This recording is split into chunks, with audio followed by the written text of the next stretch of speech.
Вторую смену молодежного форума «Машук» открыл День Республики Ингушетия, национальные подворья и праздничный концерт в выпуске.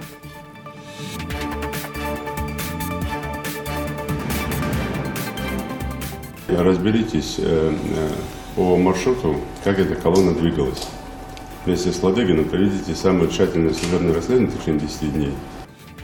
Чем может обернуться торжественное шествие свадебного кортежа и кто ответит за расстрел семьи Тамбиевых, говорили на встрече Совбеза.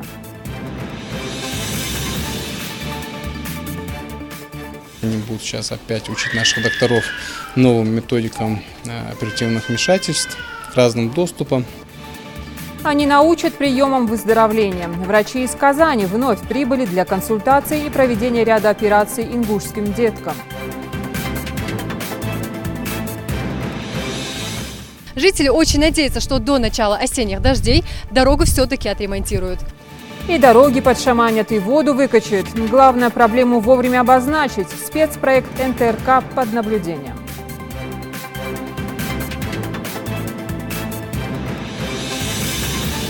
Мы положим его в щелочной раствор, снимем первый слой ржавчины и законсервируем лаком. И будет как новенький. Вот так, знаючи и бережливо, реставратор Хулиматбекова реанимирует предметы старины.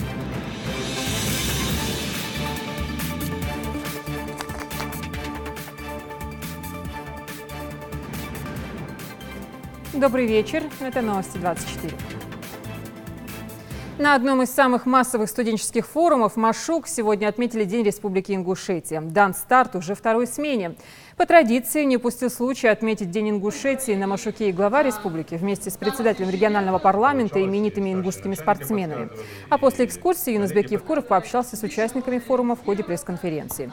Ребята поделились своими идеями и инициативами, с которыми приехали на Машук. Ингушские активисты представили в этом году проекты в сфере предпринимательства, СМИ, социального развития. На территории форума расположилось национальное подворье. Музей изобразительных искусств республики развернул выставку народных промыслов.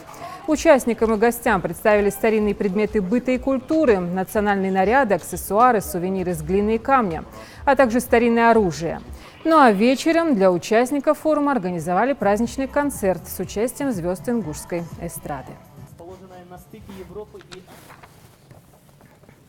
Юнусбек Евкуров заслушал доклад заместителя секретаря Совета безопасности Исмилхана Гайтова на криминогенной ситуации в республике за выходные дни. Заместитель секретаря Совбеза сообщил, что 13 августа неизвестными лицами была обстреляна автомашина под управлением заместителя командира роты ППС Акрамана Тамбиева, который передвигался вместе с членами своей семьи. В результате от полученных ранений Акраман Тамбиев скончался на месте. На его 5-летняя дочь Танзила получила огнестрельное ранение в плечо и в настоящее время находится в больнице. По данному факту ведется следствие, доложил замсекретаря Совбеза. Глава Ингушетии сказал, что нужно проработать все версии и обязательно найти преступников, совершивших это дерзкое убийство. Он поручил держать расследование на личном контроле. Гайтов также доложил о дорожно-транспортных происшествиях. В частности, речь шла о свадебных кортежах. Глава Ингушетии сказал о недопустимости ситуации на свадьбе в селении Сурхаха, где устроили на федеральной трассе погоню. Ну а затем все это выставили в интернете. Такие действия должны быть наказаны и иметь для нарушителей серьезные последствия, сказал Юнусбек Евкуров. Разберитесь по маршруту, как эта колонна двигалась. Вместе с Ладыгиным проведите самое тщательное служебное расследование в течение 10 дней. Как эта колонна двигалась и почему ни одна служба, ни сотрудник полиции, ни ГАИ, ни местная власть, никто не заметил этого бардака на дороге. С родителями жениха, с родителями невесты, со всеми проведите профилактическую работу. Ну, а завтра мне всех соберите. Вместе с замминистра, который отвечает за участковых, самое тщательное расследование деятельности или бездеятельности участковых служб села. То есть все должны по этому получить наказание. На дороге хозяин один, сотрудник полиции, сотрудник ГИБДД. Остальные все законопослушные граждане, которые управляют автомобильным средством без нарушения правил дорожного движения. Понимая, что это риск и для самого водителя, и для пассажиров, и для других водителей, которые по дорогам ездят. Минэкономразвития России предложило снимать на видео техосмотр автомобилей. Необходимость меры в министерстве связывают с участившимися случаями продаж диагностических карт техосмотра без прохождения самой процедуры. Проект закона предполагает установить требования к операционно-технической базе операторов техосмотра, включая требования к фото и видеорегистрации процедур технического осмотра. На снимке должен быть зафиксирован номер автомобиля, а также время и место прохождения техосмотра. Видеосъемка должна гарантировать, что машина прошла проверку по всем правилам.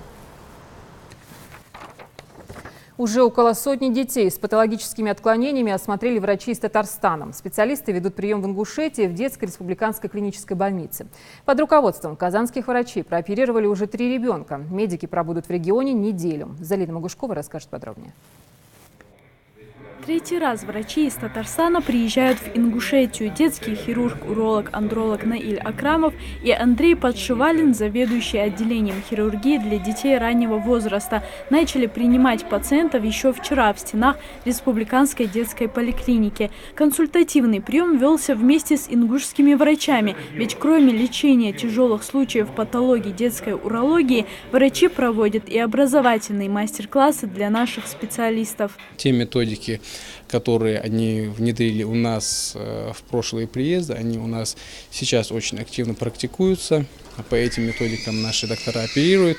Ну и сейчас, конечно же, без новых методик они не приехали. Они будут сейчас опять учить наших докторов новым методикам оперативных вмешательств, к разным доступам, которые в России очень редко практикуются, что дает в свою очередь нашим докторам уменьшение времени проведения оперативных вмешательств и, конечно же, само качество проведения оперативных вмешательств. В результате консультативного приема осмотрено до 100 пациентов с патологическими отклонениями. Из них для оперативного лечения отобраны до 30 пациентов. Кого-то из больных направили на дообследование. И в конце этой недели они получат возможность снова проконсультироваться. Одна операция наиболее большая на сегодняшний день идет сейчас, она на середине своего срока операции. Планируется пластика лоханочного мочеточникового сегмента, она выполняется сейчас. Все остальные операции, которые будут после, они менее тяжелые, чем это, но они будут пластические. Они покороче по времени, но пластический материал будет очень значительный. На сегодняшний день запланировано 3 оперативных вмешательства, но оперировать больных врачи из Татарстана будут в течение всей недели. На каждый день запланировано по одной тяжелой операции, несколько менее тяжелых. Залина Магушкова, Рахман Цуров, Новости 24.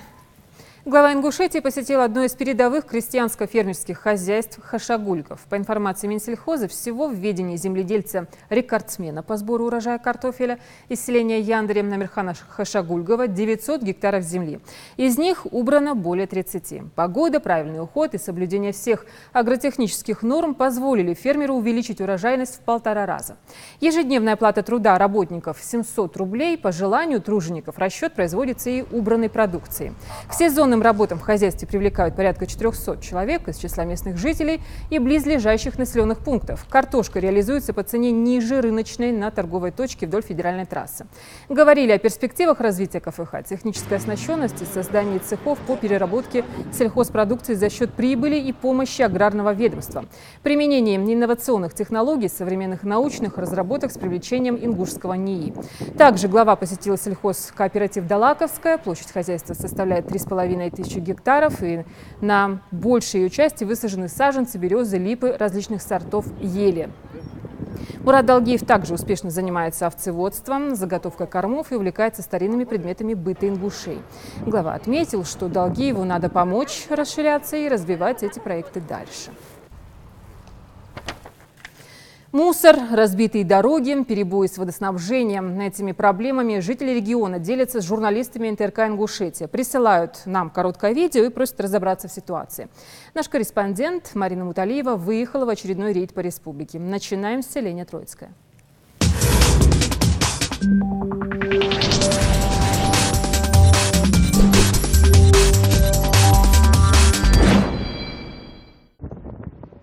еще ангушер нухажи хада хаят цухус. Машину наг далко хата нах юх акуаш нетмел атус. Цыга я дуахана я жалеш я цискаш спакет жду хода да я женухаш.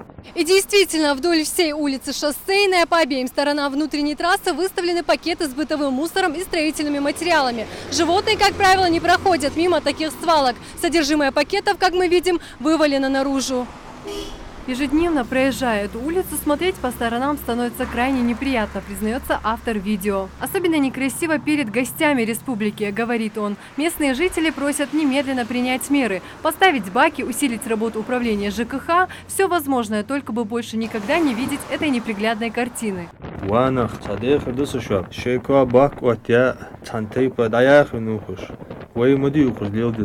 Следующий материал от автолюбителя. В своем видеообращении водитель призывает местную власть обратить внимание на всем известный Плиевский переезд, состояние которого расшатывает не только машины, но и нервы.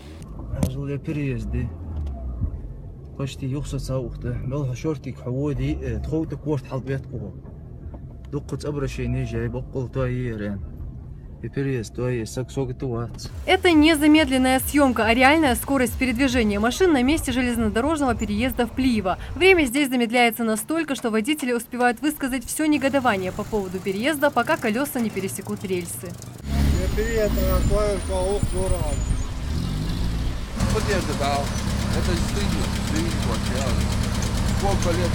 Ежедневно по этому участку проезжают сотни грузовых и легковых машин. Кому обращаться по поводу ремонта переезда, водители уже и не знали. А завидев издалека съемочную группу, останавливаются, чтобы наконец высказаться по сложившейся ситуации. Машины часто ломаются из-за этого переезда. И получается аварийные ситуации из-за того, что машина, тот, кто не знает насчет этого переезда, они быстро едут и начинают резко тормозить. Вот поэтому получается аварийная ситуация. И во-вторых, машины часто ломаются из-за того, что там, видите, что вокруг рельсов глубокие ямы. Казалось бы, проблема не столь масштабна, а между тем вопрос остается актуальным на протяжении нескольких десятков лет.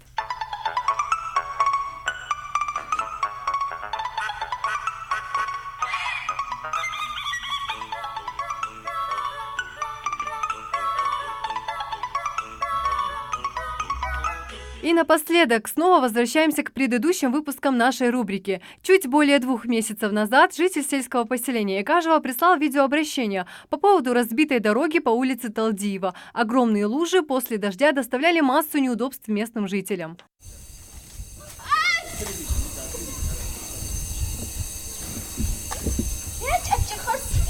Как видно, с тех пор изменилось немногое, а местные власти тогда обещали полностью решить проблему. Видимо, намерений хватило лишь на то, чтобы положить здесь гравий, но ситуация гораздо серьезнее, чем кажется на первый взгляд. Так, пересечение улиц Талдиева и Муталиева является самой низкой точкой, и во время дождей вся вода стекается именно сюда, затапливая дворы близлежащих домов. Жители очень надеются, что до начала осенних дождей дорогу все-таки отремонтируют. Вода заливает и подвальное помещение мечети, которое не просыхает. Местные жители предлагают свои идеи, чтобы раз и навсегда забыть об этой проблеме.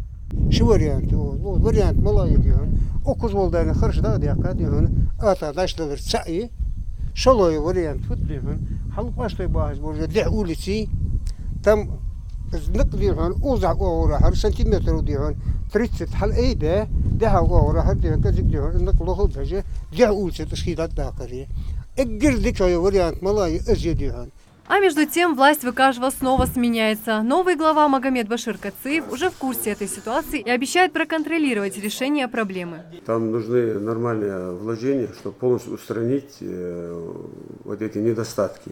Там нужно прокопать глубокую траншею, проложить трубы большого диаметра, соответственно, накопители, чтобы эта вода уходила. Но пока финансов нету, на следующий год вроде планируем заложить в бюджет. Если получится, постараемся сделать. Конечно, мы понимаем чаяние, трудности этих людей, мы их понимаем, потому что после каждого дождя их дворы и подвалы затапливаются. Ну, мы временно сейчас там решили вопрос, как. Убрали вот этот грунт, сделали дорогу немножко ниже, чем их дворы. и временно отвели эту воду в сторону. Свои видеообращения присылайте на номер в WhatsApp 8 928 731 85 93. Журналисты национального телевидения по мере возможности откликнутся и постараются помочь в решении наболевшей проблемы. Марина Муталиева, Султан Булгучев, Адам Долгиев, Новости 24. В Сунже проводят реконструкцию дороги. Рабочие полностью меняют асфальтовое покрытие. Проезд в связи с этим перекрыли, но некоторые водители не желают терпеть такие неудобства и норовят опробовать свежий, еще не окрепший асфальт. К терпению призывает Индира Манкиева. С утра и до позднего вечера команда строителей трудится, не покладая рук. Работы на этом участке должны быть завершены до начала нового учебного года. Дорожное покрытие полностью обновляется. Асфальт кладут в 2 слоя. Сначала выравнивают нижний слой, а второй уже основное дорожное полотно. Общая протяженность участка, ремонтируемого участка составляет 2 километра. Сейчас мы начали ремонтировать оставшиеся 1,5 километра. Запланирован к концу сентября, но учитывая, что скоро начинается учебный год, мы постараемся завершить, к началу сентября постараемся завершить. Тут, как все жители, не только города Сунжа, но всего района знают, что этот данный участок с очень интенсивным движением. Заказчик объекта «Ингуш-Автотранс» дорогу ремонтирует по поручению главы региона. Ремонт на этом участке был просто необходим. Раньше невозможно было ни пройти, ни проехать. Ремонт этой дороги начался еще в прошлом году. Ну а сейчас работы продолжаются здесь, на центральном участке, так называемом круговой развязке. По словам строителей, будут проложены тротуары, дорожная разметка. Одним словом, все будет здесь сделано по высшему разряду. Работают строители ударными темпами, разве что неугомонные водители временами мешают, так и норовят проехаться по свежему асфальту. Он даже не успевает высохнуть, однако ни предупреждающие знаки, ни сама картина, которая говорит за себя, их не останавливает. Конечно, есть и те, кто понимают, все делается для их же блага, стоит лишь проявить немного терпения. Загруженный метегер,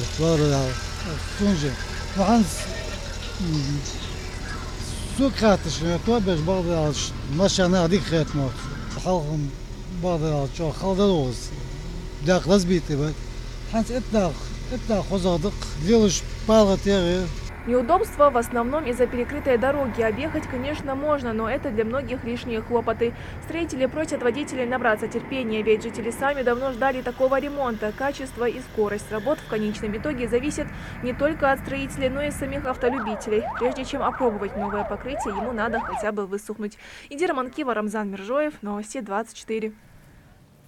В Карабулаке тем временем благоустраивают улицы, также ремонтируют дороги, обустраивают тротуары, устанавливают бордюры. Юсуп Гелесханов расскажет обо всем этом подробно. Карабулак с каждым днем преображается, строятся новые здания, скверы, ремонтируются дороги и прокладывают новые тротуары. Больше всего этому рады, конечно, местные жители. Алаудин Шаухалов живет в Карабулаке около 10 лет. Своей привычки выходить с семьей на вечернюю прогулку он никогда не изменяет, но такая прогулка вдвойне приятнее по новым тротуарам. А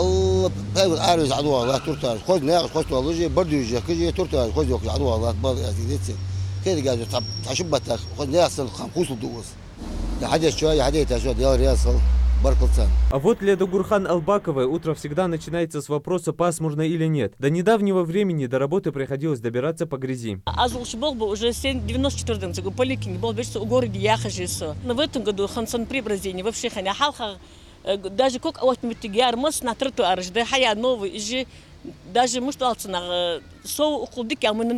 даже от волнения не могу В центре города работы по благоустройству дорог уже давно завершены, а вот на улице Асканова на границе с селом Плива вовсю трудятся рабочие, устанавливают бордюры и прокладывают тротуары. Начали мы с Плива, за школой там, километра 1,5 там уже проложили мы тротуар. Работа идет вроде бы нормально, никаких тут задержек у нас нету. За ходом работ наблюдают и местные власти. Благоустройством городских улиц занимается Ингуш-Автодор. Для этого выделили средства из регионального бюджета. У нас в городе Джабагиева, Асканова и Промыслов несколько улиц республиканского значения. Работы проводятся на этих улицах. На тех улицах, где мы вынуждены за счет местного бюджета, мы тоже проводим частичные работы. Были неоднократные обращения и в адрес главы, и в адрес главы города по поводу детям в школу ходить сложно, без тротуаров. Думаю, к этому 1 сентября наши жители получат подарок в виде этих тротуаров. И детишкам будет удобнее ходить в школу. Только за прошлый год в городе проведена масштабная работа по благоустройству. Проложен водопровод протяженностью больше 5 километров. Линии электропередач протянуты практически на всех новых улицах. Введены в строй несколько подстанций. Впрочем, эта работа в Карабулаке продолжается и по сей день. Юсуп Гелисханов, Хаваш Гойгов, Новости 24. 80 лет исполнилось бы ученому, фольклористу, доктору филологических наук Ибрагиму Дахкильгову.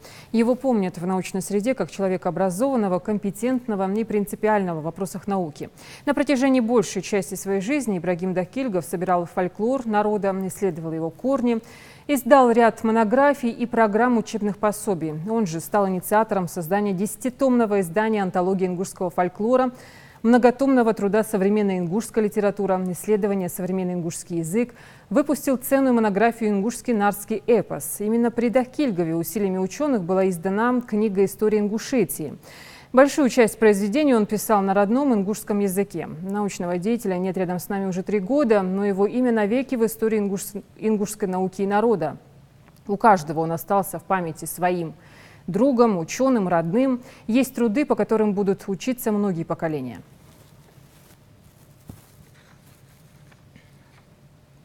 По-моему, это по-гречески обозначает как бы сбор цветов. Цветы на большом лугу, где растет трава, но есть еще цветы. Вот эти цветы самые лучшие отобрать и поместить. Задача фольклористов современных была в том, чтобы, и остается она, как можно больше собрать то, что в народе.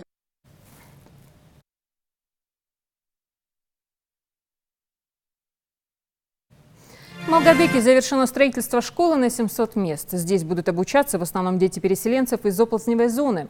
До официального открытия общеобразовательного учреждения осталось 2 недели. Сейчас рабочие заняты благоустройством территории. Подробности в репортаже нашего корреспондента. Для Тамары Илиевой, как и для других жителей 2-го микрорайона Малгобека, значимость строительства новой школы трудно переоценить. Другой поблизости нет. За знаниями детям приходится ездить в другие населенные пункты, говорит она. Усложняет ситуацию еще и то, что общественный транспорт ездит нерегулярно. Чтобы вовремя прийти на занятия, зачастую школьникам приходится вызывать такси. Моя внучка ходит в 3-м классе в Малгобеке. Если новая школа откроется, мы очень хотим, чтобы девушка была рядом, чтобы каждый день не платить по 100 рублей. В нашем доме, кто живут, все хотят, чтобы эта школа открылась, и дети, чтобы занимались рядом с нами. Строительство школы начато еще в 2014 году. Сейчас основные работы практически завершены. Фасад здания полностью готов. На этом этапе рабочие заняты внутриотделочными работами. Внутри у нас сейчас идут работы по устройству покрытия пола, устройство подвесных потолков, монтаж слаботочки. Школа 3-этажная и рассчитана на более 700 мест. Учиться здесь будут только в первую смену. Сюда переведут детей из оползневых зон Псидахи и Вознесеновской. И сельские школы уже давно не отвечают требованиям безопасного обучения детей. Здесь созданы все необходимые условия для полноценного учебного процесса. На 2-м этаже, кроме учебных кабинетов, также будет находиться большой актовый зал вместимостью около 100 человек. Но для того, чтобы пройти библиотеку и затеряться среди тысячи книг, нужно пройти на 3-й этаж. Как известно, путь знаниям тернист. Строительство школы уже на финишной прямой. Сейчас рабочие занимаются благоустройством прилегающей территории. Здесь и детская площадка, и зона отдыха, и большой стадион с беговой дорожкой. Остается только дождаться нового учебного года, когда и планируется открытие школы. Жарайдат Холухоева, Рамазан Миржоев, Новости 24. Из-под ее рук ветхие предметы старины обретают вторую жизнь. Хулима Бекова – представитель довольно редкой, а потому необходимой профессии – реставратора. Она обрабатывает и консервирует экспонаты в Музее краеведения имени Тугана Мальсагова. Благодаря ее кропотливому труду и тщательной обработке находки археологов радуют посетителей музея. Амина Пукова продолжит. Многолетняя работа, которая скрыта от глаз посетителей музея. За этой дверью Хулима Бекова трудится над очередным историческим артефактом. Более 50 уникальных экспонатов, многие из которых практически были уничтожены, в руках реставратора обрели новую жизнь. К примеру, это очажная стенка, найденная при раскопках в Магасе. Она насчитывает уже 3500 лет. Сейчас в мастерской новое поступление – мечи и топорики, также найдены в Магасе. Предметы старины готовят к консервированию. Этот меч, можно сказать, не подлежит реставрации. Потому что если тепловым обработкам обработать этот меч, он сломается на несколько частей. Что мы сделаем? Также мы положим его в щелочной раствор, снимем первый слой ржавчины и законсервируем лаком, чтобы он вот в таком состоянии, очищенном виде, радовал глаз посетителя. Слово реставратор Хулимат не любит. В переводе с латыни оно означает «восстанавливать». А для нее самое важное – это именно сохранить уникальность каждого предмета, на которых отпечатались наслоения истории, чтобы в будущем ученые могли и дальше их изучать. Поэтому работает она очень аккуратно. В щелочном растворе экспонаты отмачиваются. Затем слой за слоем реставратор снимает поврежденные участки. Чем древнее артефакт, тем дороже и хлопотнее работа с ним. Малейшее неверное движение, и экспонат разрушен. На восстановление уходит уйму времени. К примеру, для этой чаши потребовался год. Этот кувшин датируется 19 веком. Нам его передал житель селения Янтари. Он попытался сам отреставрировать, и у него получилась деформация. После чего мы несколько кусков сломали опять и заново отреставрировали этот кувшин. Каждый год после археологических экспедиций в Музей краеведения имени Тугана Мальсагова привозят различные экспонаты. И даже если они в хорошем состоянии, их необходимо реставрировать. Не все экспонаты бывают в надлежащего вида. Мы знаем, что предметы археологических раскопок, которые поступают в музей, они требуют санитарной обработки первичной, потому что очень много склеповой посуды, склеповых предметов, предметов из захоронений, которые, может быть, были в период каких-то эпидемических заболеваний.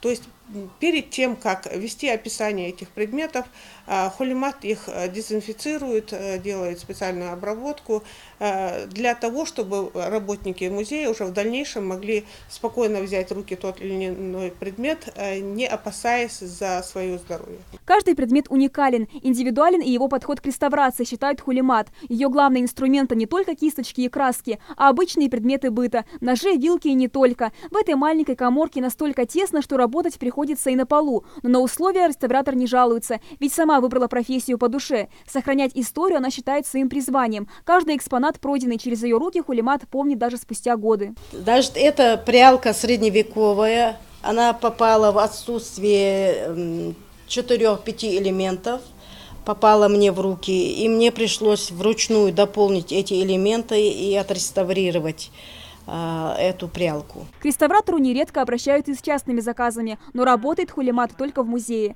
Амина Бокова, Хаваш Гойгов, Новости 24. Следите за новостями на канале Ингушетия и до встречи в эфире.